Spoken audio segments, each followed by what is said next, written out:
मित्रांनो, आहे आपल्या शेतातला भुईमुग.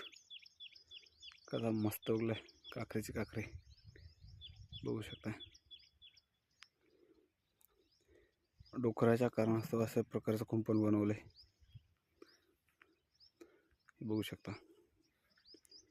चला तर हे बघा, इथे काही लसूण लावलाय भुईमुगाच्या मधोमध, बघू शकता. दिसतंय तुम्हाला?